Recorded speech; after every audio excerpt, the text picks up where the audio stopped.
Don't do it. Not every renovation helps your home sell faster. In fact, some can actually turn buyers away.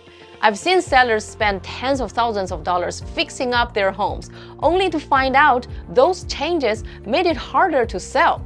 So today we're breaking down 10 common renovation mistakes that could be costing you time, money, and potential buyers.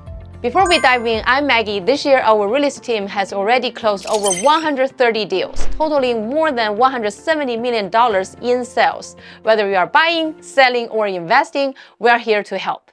Mistake number 1, too many colors in one house. I know you want your home to feel lively. Blue for the boys' room, pink for the girls, maybe a dark accent wall in the living room. But when every room has a different color, it's overwhelming for buyers. I once toured a home where each room looked like a different world. Red dining room, purple bedroom, green hallway. And the owner loved it, but every buyer said the same thing. It's beautiful, but I will need to repaint everything. When people think about work instead of comfort, they walk away. So here's the rule. Before listing, keep it neutral. Go with off-white, beige, or soft gray walls. These colors make spaces look bigger, cleaner, and brighter, especially in Seattle's cloudy weather. Remember, buyers don't buy your style. They buy their future life in that space. Mistake number 2, dark floors that make your home feel smaller. It used to be a trend. Dark hardwood floors meant luxury, but not anymore. Especially here in Seattle, where we already have so many cloudy days. Dark flooring just makes the home feel smaller and colder. I've shown beautiful homes that were perfectly renovated, but the moment buyers stepped in, they said, "Why does it feel so dark in here?"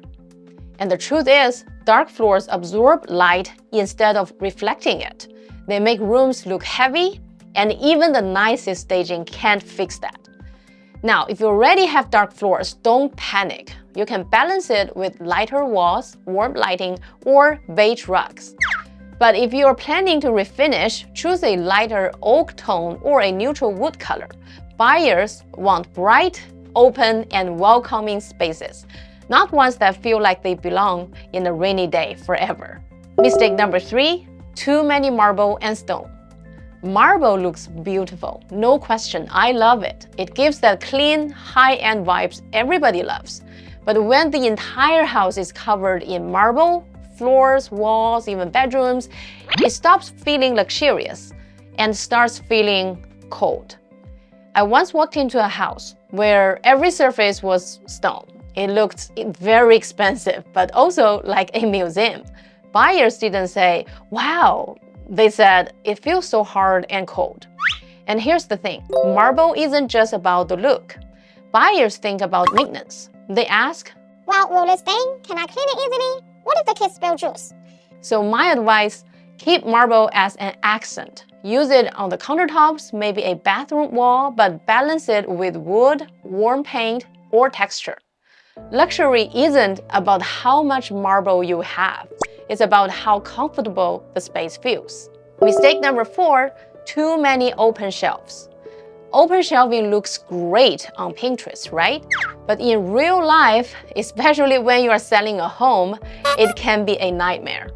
I've seen kitchens where every dish, cup, and seasoning bottle was on display. It looks lived in, but to buyers, it looks cluttered. They start thinking, where would I put my stuff? And the truth is, open shelves only work if they are styled perfectly. Same color plates, matching jars, and no mess. And let's just be honest, most people don't live like that every day. So when you are preparing to sell, keep it simple. A few open shelves for decor is fine, but balance them with closed cabinets to hide daily items. Buyers want to imagine a clean, organized lifestyle, not the stress of constantly tidying up. Remember, calm spaces sell faster than pretty but messy ones. Mistake number 5, bad lighting choices. Lighting can completely change how buyers feel about your home, yet it's one of the most overlooked details. I've been to houses where some bulbs were warm yellow, others were cold blue, and a few were half burned out. And the whole place felt tired and uneven, even though the home itself was quite beautiful.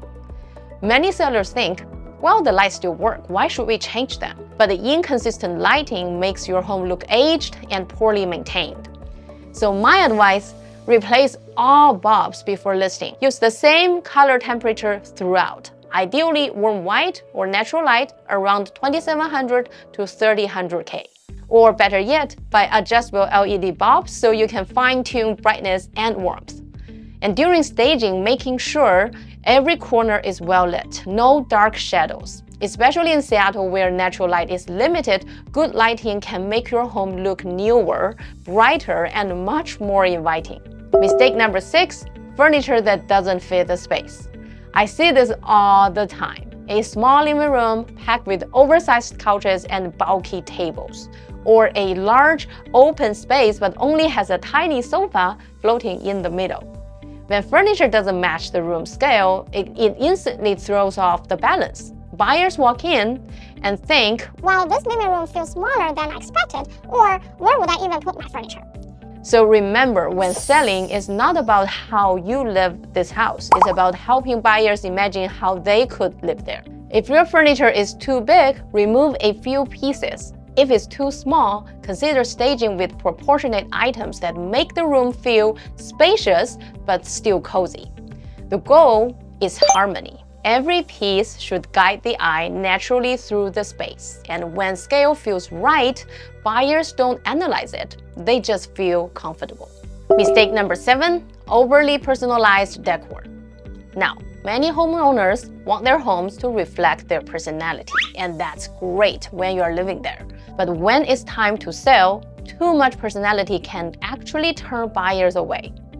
I've seen homes where every wall was a different color, and one seller even had a life-size terracotta warrior in their Redmond mansion. It was impressive, but let's just say the buyers didn't stay long. The problem is, when decor feels too specific, buyers can't picture themselves living there. They think, this is someone else's story, not mine. And that's why we always recommend neutralizing your space before listing. Use soft, neutral tones, whites, beiges, or light grays, and remove anything that feels too themed or personal. Because buyers need a clean canvas to imagine their own life inside, and the easier you make that for them, the faster your home will sell. Mistake number 8, mix different styles together. I've seen many cases where homeowners get so excited about renovations and try to incorporate every style they love. The kitchen becomes modern minimalist, the living room turns European classical, and the bedroom shifts to a cream Instagram aesthetic. The result looks like 3 different showrooms merged all together. And in real estate sales, this actually hurts your chances. When buyers walk in, they don't see personality, they see chaos. They feel the house lacks cohesion and struggle to imagine themselves living there. Sometimes sellers don't intend to mix styles. Limited budgets mean renovating 1 or 2 areas at a time.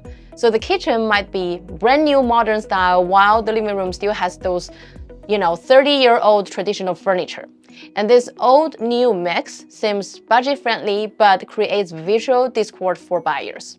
There's an important concept in interior design called design consistency. It means colors, materials, lines, and styles should have continuity like a musical melody with a unified theme. When every space is completely different, it conceals visual fragmentation that confuses buyers and makes your home harder to sell. Mistake number 9, overdone landscaping. I get it, you love your garden. You spend months planting roses, trimming hedges, and adding that cute little fountain. But here's the truth, when it comes to selling, less is more. I've met sellers who invested tens of thousands into their yards, rock gardens, coil ponds, LED pathways, and the works. But when buyers walk in, they don't think, wow, what a dream. They actually think, how much time and money will it take to maintain all this? Especially in Seattle where it rains a lot and weeds grow fast, high-maintenance yards can scare people off. And the goal isn't to impress with complexity, it's to create a sense of calm and simplicity. A neat lawn, trimmed bushes, maybe a few flowers, that's great, that's good enough. You want buyers to picture themselves relaxing in the yard, not mowing it every weekend. Make it easy, clean, and low maintenance, and your home will instantly feel more approachable. Mistake number 10, skipping permits for renovations. This one might sound boring, but trust me, it's one of the biggest deal breakers. Many homeowners think, well, it's just a small remodel, don't need a permit. But skipping permits can turn into a nightmare when it's time to sell. I've seen sellers tear down walls, add rooms, or convert garages, all without the proper paperwork. Then when they list the home, buyers or inspectors discover the changes weren't approved. Guess what happens next? The sale gets delayed or worse, falls apart completely. Buyers today are very smart. They'll check the city records before making an offer. If something looks off, they'll immediately think, is this safe? Who's responsible if something goes wrong? So if you are planning any kind of major remodel, new walls, extra rooms, structural changes, always get a permit. It's not just about following the rules, it's about protecting your home's value. Because in today's market, a legal home is a sellable home. And that's it for today's video. Thanks so much for watching all the way to the end. If you are planning to sell your home in 2026, drop your address in the comments or reach out to our assistant. We'll create a custom selling plan to help you prepare your home. Avoid all these costly mistakes and make buyers fall in love the moment they walk in. I'm Maggie. See you in the next video.